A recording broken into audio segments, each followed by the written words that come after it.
Halo teman-teman, salam sehat selalu untuk kita semua. Salam sejahtera dengan saya, Bung Ropan. Terima kasih buat seluruh teman-teman yang sudah pantengin channel YouTube Bung Ropan, sudah bantu untuk subscribe, like, share, karena tanpa teman-teman semua, channel saya ini tidak akan berkembang dan saya tetap selalu akan setia memberikan kabar-kabar atau info seputar sepak bola, baik tim nasional kita yang sekarang sedang bertarung di kualifikasi pra Piala Dunia zona Asia di grup C, juga dengan info-info dari liga-liga terbaik di Eropa. Nah, masih seputar hasil yang oke, hasil yang bagus diraih oleh tim asuhan Sintayong di saat kita mampu meraih 1 poin di King Abdullah Stadion di Jeddah menghadapi Arab Saudi. Dan ini akan menggegerkan ya para media-media di Arab Saudi yang sebelumnya meremehkan ya tim nasional kita, bahwa mereka Arab bisa menghajar habis Jai Ises dan kawan-kawan di Stadion King Abdullah. Ya, keyakinan itu tentunya wajar karena mereka secara peringkat 5-6 dunia ada di atas kita paling rendah, karena di kontestan 16 tim ini yang ikut di putaran ketiga Indonesia kedua paling bawah ya.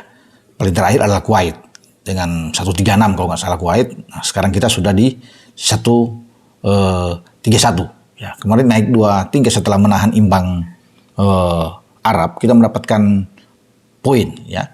Di sana ada 6, sekian poin yang dapat, sehingga jumlah nilai kita itu 1115,62, sehingga dari 133 di peringkat FIFA kita bergerak ke 131. Nah, ini akan terus diupayakan oleh STY pasti untuk bisa mendapatkan poin-poin penting agar merubah ya posisi kita naik terus. Melawan Australia nantinya pada tanggal 10 September akan datang di GBK, diupayakan juga akan meraih poin setelah Australia kalah dari Bahrain, dan Bahrain bisa mendapatkan poin besar tentunya. Nah, Australia ini kan peringkat 24 ya. Dan tentunya kalau kita bisa mengalahkan, wah, poin kita akan tinggi ya, akan berada di seputaran angka 128 atau 127. Nah, ini kan baik buat kita untuk bisa lebih tinggi. Oke, Roberto Mancini usai pertandingan ya teman-teman berbicara kepada media Arab itu memang agak terpukul dengan hasil imbang di mana tim asuhan dia tidak mampu mendapatkan 3 poin. Karena kan mereka mentargetkan untuk bisa menang melawan Indonesia. Mumpung Indonesia dan mereka bermain di kandang. Ya, yaitu target yang realistis buat mereka. Tapi justru mereka hanya bermain imbang, nyaris kalah. Ya, kalau tidak ada tembakan dari Suat yang mengena pundak dari Calvin Verdong dan bola berubah arah. Padahal Martin pas sudah bergerak pada posisi yang tepat dan bolanya tidak kuat yang ditembakkan oleh Zuat ya. Tapi ya akhirnya dengan berubah arah menyamakan kedudukan 1-1. Kita leading lebih dulu lewat Ragnar yang menembak, dan kemudian ada Sandi di sana yang mengubah arah bola. Mestinya kita bisa memenangkan pertandingan sebenarnya. Ya, di saat dapat 1-1 memang ada penalti yang digagalkan dengan fantastis oleh Martin Pas, dan kemudian ada sebuah serangan balik ya di menit-menit akhir. Mestinya kita bisa mendapatkan ini. Sayang sekali terlalu pelan ya sodoran dari Rafael Struijk, sehingga ini tidak bisa dijangkau oleh Ragnar, dan pupus sudah harapan kita kalau kita bisa menang 2-1.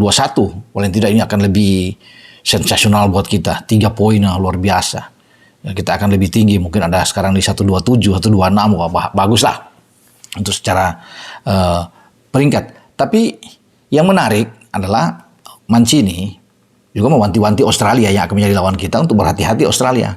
Setelah melihat Indonesia tampil dengan bagus, dan Mancini akui ya Indonesia tim yang baik, tim yang kuat ya, karena dihuni oleh pemain-pemain yang banyak main di Liga Eropa. Nah, itu dia bilang suatu hal yang sangat bagus bagi Indonesia karena mereka punya pemain-pemain yang berkualitas bermain di Eropa, dan itu sudah terbukti di lapangan. Ketika STY menampilkan starting 11 gitu, dalam 11 pemain pertama melawan Arab Saudi, hanya ada 2 pemain yang bermain di Liga 1 Indonesia. 2-nya adalah anak Persija, pemain Persija, Rizky Ridho di belakang dan Witan Sulaiman yang ada di depan. Dan selebihnya semua bermain di Eropa, termasuk debut awal dari seorang Martin Pas yang kita datang dari Dallas, dan kemudian akhirnya dia disetujui dalam managers meeting dan bisa bermain melawan Indonesia. Tadinya kan dia diplot untuk bermain melawan Australia karena disinyalir terlambat untuk pendaftaran yang durasinya 1 bulan itu. Tapi kemudian karena persetujuan ini ya berkah buat kita. Ya tentunya keuntungan besar buat kita dengan Martin Paes ada di sana kan. Oke, penampilan dari penjaga gawang asal klub Dallas ini ya dia tampil luar biasa. Paling tidak ada 3 penyelamatan gemilang.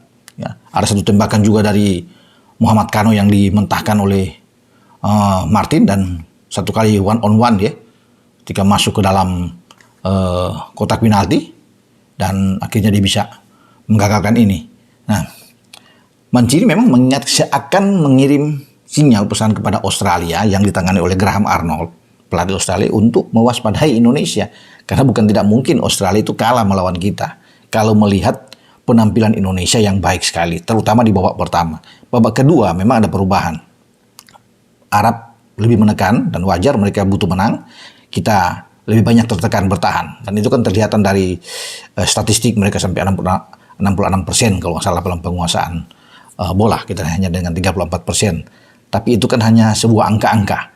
Tidak menjamin sepenuhnya. Hasil akhir yang menentukan. Dan hasilnya adalah kita tidak kalah. Bahkan kita sukses untuk bisa meraih poin. Anggap saja ketika hasil ini ada, itu menjadi kekalahan bagi Arab Saudi. Makanya stres Roberto Mancini dalam tekanan publik yang luar biasa. Bahkan banyak pencinta sepak bola Arab Saudi mendesak Federasi Sepak Bola Arab Saudi untuk memecat Mancini karena hasilnya memang sangat mengecewakan. Ya, mereka ingin cepat-cepat Mancini angkat kopor, angkat kaki keluar dari tim nasional Arab. Tapi Mancini sih tetap menyerahkan semuanya kepada federasi tentunya dengan hasil yang buruk melawan Indonesia. Nah, ada 1 atau ada dua pemain ya selain Martin Paes yang dibilang ya bahwa ini pemain yang oke. Indonesia begitu pesat peningkatan kalau dibandingkan dengan Piala Asia kemarin di Qatar untuk tim senior. Dia melihat bahwa Jai Isyas bermain sangat bagus dan dia tahu sebagai orang Italia, Jai bermain di Venezia di Serie A sebagai orang Indonesia pertama dalam sejarah untuk bermain di Serie A.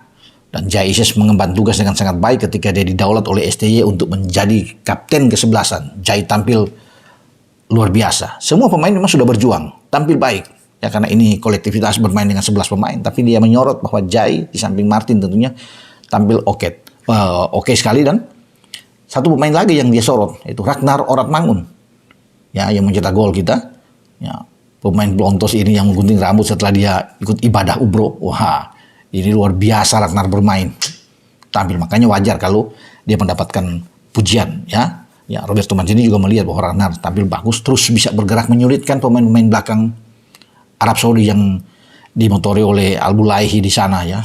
Yang sangat kuat, dan Ragnar mampu untuk merepotkan pertahanan Arab Saudi. Jadi ini juga harus dilihat oleh Australia. Ya pasti Australia akan mengawasi pergerakan dari Ragnar Oratmangun tentunya sebagai pemain yang ada di lini serang. Oke, sampai di sini pembicaraan saya ketika harus bisa bicara info dengan pujian yang dilakukan oleh Roberto Mancini terhadap tim nasional Indonesia. Dia melihat juga ada Ragnar yang bagus, ya Jai yang bermain di Serie A, di samping penampilan yang fantastis dari Martin Paes, dan juga Australia yang sudah tiba kemarin. Di Indonesia mereka sudah berlatih sekarang, dan pasti mereka akan melihat siapa-siapa pemain Indonesia yang perlu untuk mereka matikan ruang pergerakan, dan salah satu di antaranya adalah Ragnar. Kita tunggu infonya besok teman-teman tentang Australia yang akan menjadi lawan kedua kita di grup C, dan kita harus menang. Kalau kita menang, terbuka kesempatan menuju ke Piala Dunia 2026 di Amerika, Meksiko, dan Kanada. Dengan saya Bung Ropan, ciao.